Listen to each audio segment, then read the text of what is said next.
আমি ছোট থাকতেই আমার মা মারা যায়। আমাকে মানুষ করার জন্য বাবা আরেকটি বিয়ে করে। আমি ছোট বড় সবাইকে আপনি করে ডাকতাম। আমার একটা সৎ ভাই ছিল। আমার সৎ ভাইয়ের চরিত্র তেমন একটা ভাল ছিল না। আমার সৎ ভাই আমাকে খারাপ নজরে দেখত। আমি অনেকবার নিষেধ করা সত্ত্বেও সে আমার দিকে বাজে দৃষ্টিতে তাকিয়ে থাকত।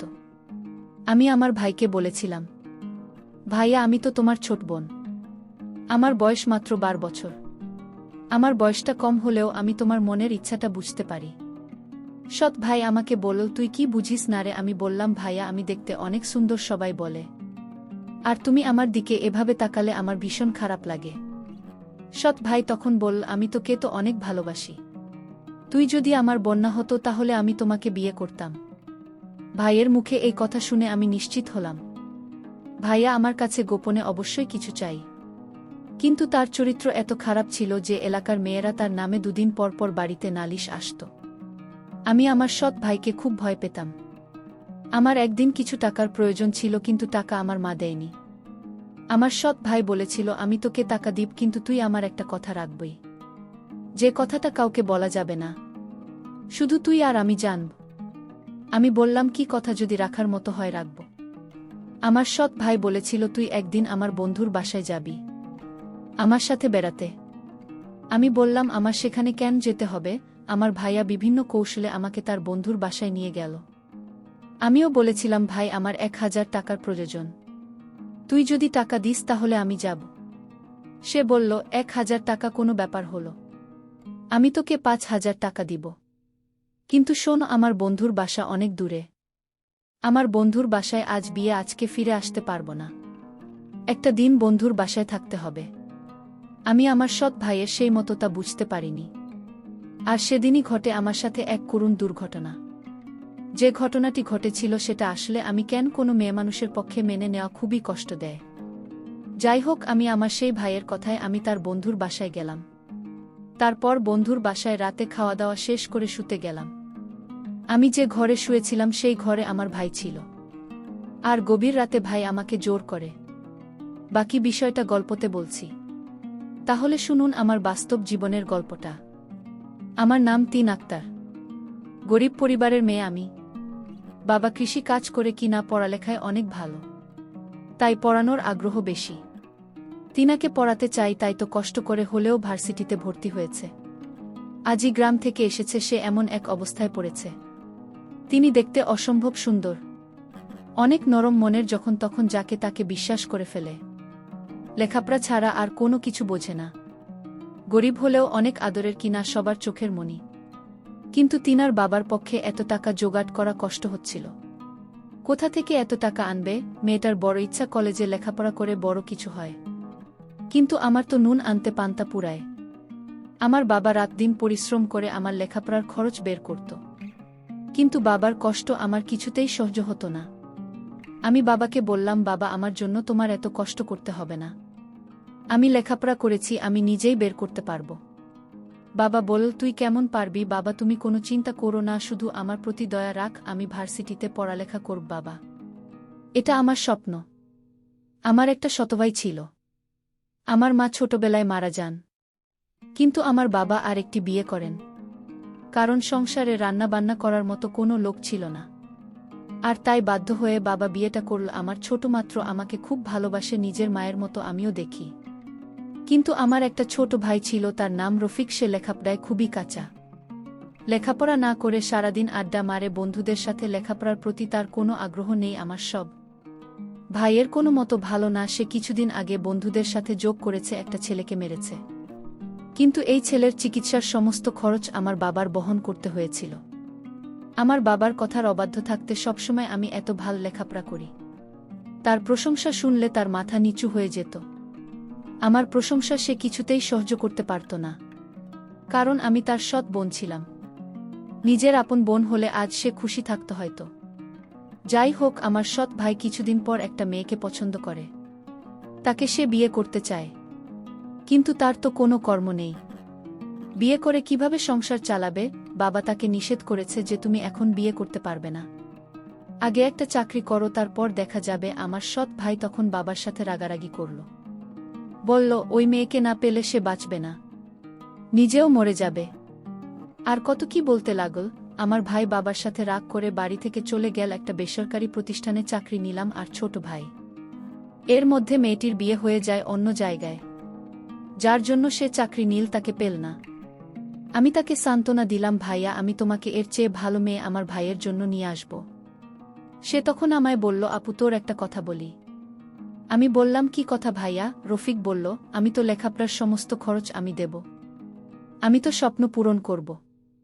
এই কথা শুনে আমার ভালো লেগেছিল, কিন্তু হঠাৎ এত মায়া আমার জন্য কেন হলো তা নিয়ে আমার মনে কৌতূহলের সৃষ্টি হলো।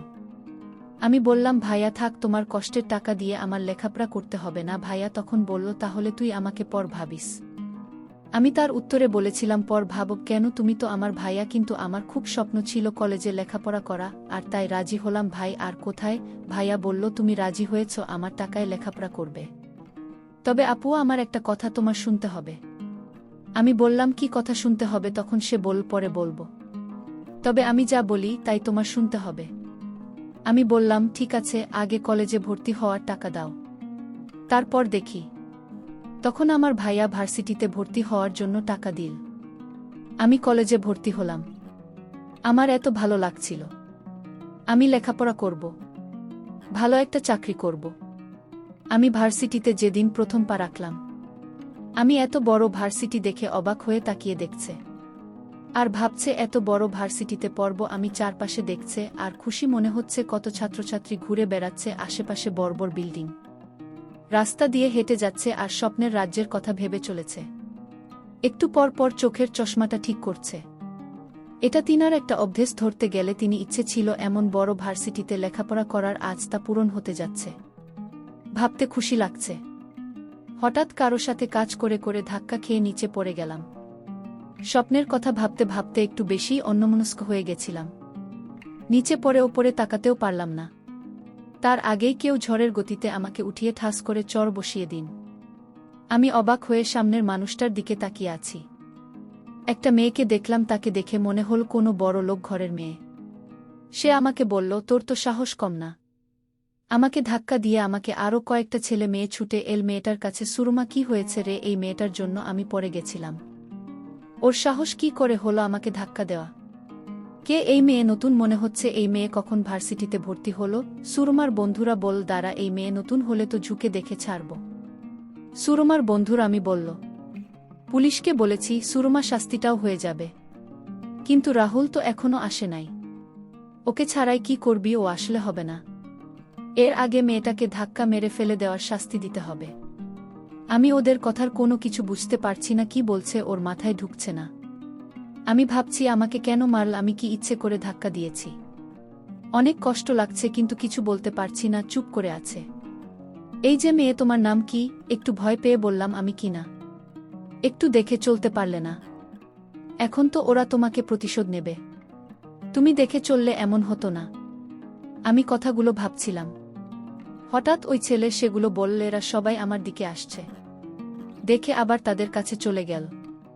এত জোরে থাপ্পড় দিয়েছে, আবার আমাকে মারবে কেন? সবাই আমার কাছে এসে নাম কি, বাড়ি কোথায়, কিসে পরিষদ জিজ্ঞেস করতে লাগল। তারপর আমাকে গান গাইতে বলল। আমি গান পারি না বলাতে আমাকে কানে ধরে রেখেছে। এদিকে সিয়াম আজ একটু দেরি করে ভার্সিটিতে এসেছে। এসে দেখে সবাই ভিড় করে দাঁড়িয়ে আছে। সিয়াম আসার সাথে সাথে সবাই ভিড় কমিয়ে চলে গেল, আর সব মেয়েরা হা করে তাকিয়ে আছে। কারণ সিয়াম হচ্ছে ভার্সিটির সবার সিনিয়র। সব মেয়েরা জয়ের দিকে হা করে তাকিয়ে আছে। সিয়াম গাড়ি থেকে নেমে ওর ফ্রেন্ডের দিকে যেতে লাগল। এখানে কি হয়েছে? এত ভিড় জমাচ্ছে কেন? আমাকে তখন ছেলেটি জিজ্ঞেস করল, তুমি কে আর তুমি আমার বান্ধবীকে ধাক্কা মেরে ফেলে দিলে কেন? আমি তাকে বললাম, দেখুন, আমি না দেখে তার সাথে ধাক্কা লেগে গেছে, আর এর শাস্তি হিসেবে আমাকে চড় মারলেন। তাও কি তাদের আমাকে প্রতিশোধ নেওয়ার বাকি আছে?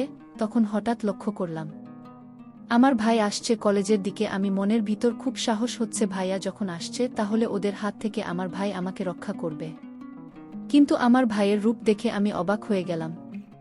আমার ভাইয়া বলল, সিয়াম আমার বন্ধু, আর বন্ধু বান্ধবীকে তুমি ধাক্কা দিয়ে মাটিতে ফেলে দেওয়ার কারণে তোমার অনেক শাস্তির বাকি আছে।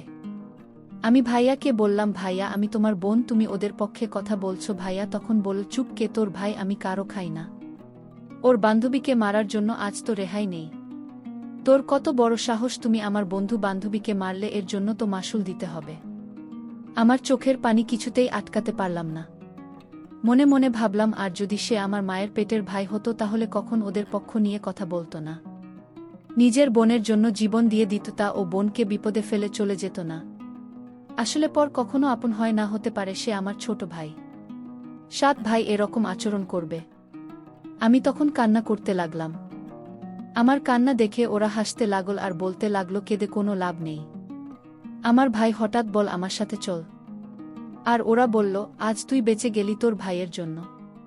ভাইয়া বলল, আমি তোকে টাকা দিয়ে কলেজে ভর্তি করিয়েছিস, এই টাকার কথা কি ভুলে গেছ?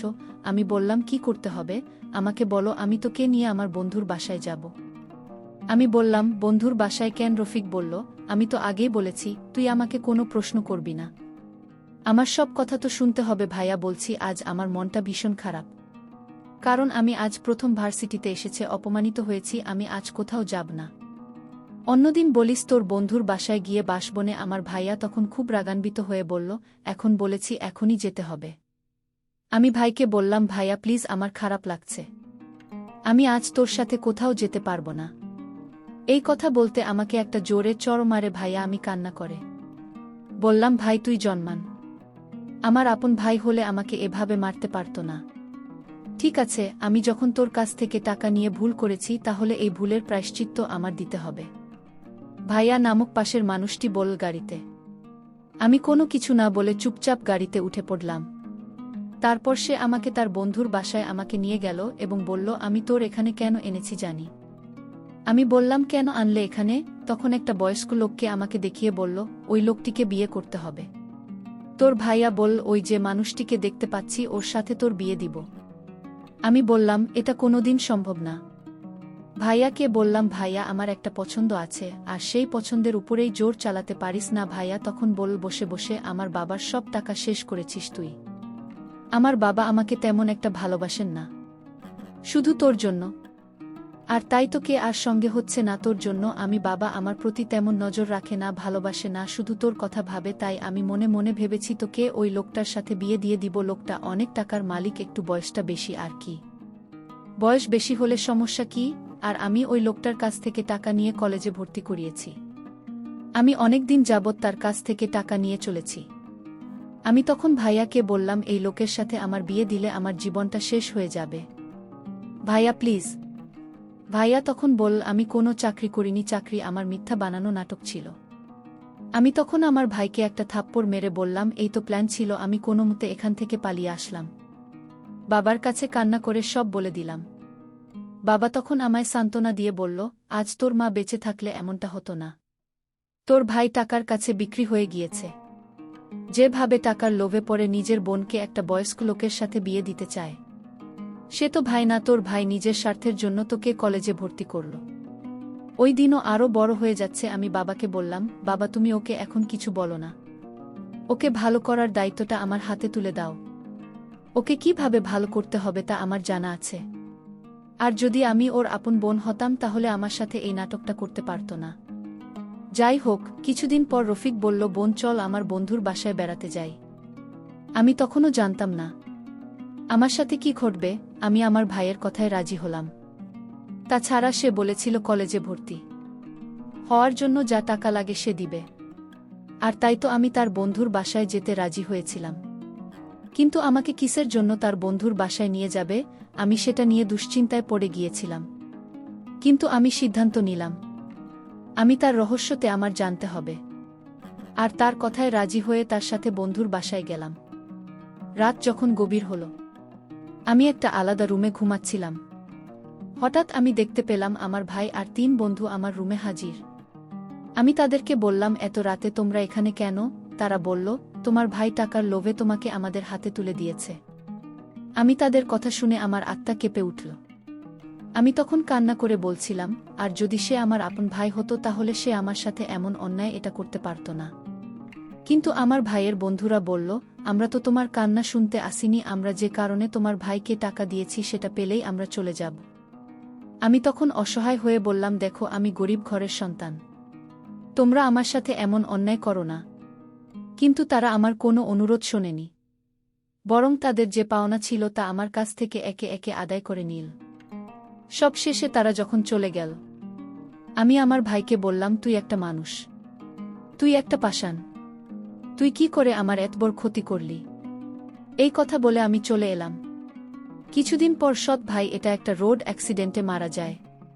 আমি মনে মনে ভাবছিলাম, এটাই বুঝি তার পাপের ফল, অকালে চলে যাওয়া। আমি সেদিন তার জন্য বিন্দু পরিমাণ কষ্ট উপভোগ করিনি। আজকের গল্পটা এখানেই শেষ করলাম। ভালো লাগলে চ্যানেলটি সাবস্ক্রাইব করে পাশে থাকবেন। ধন্যবাদ।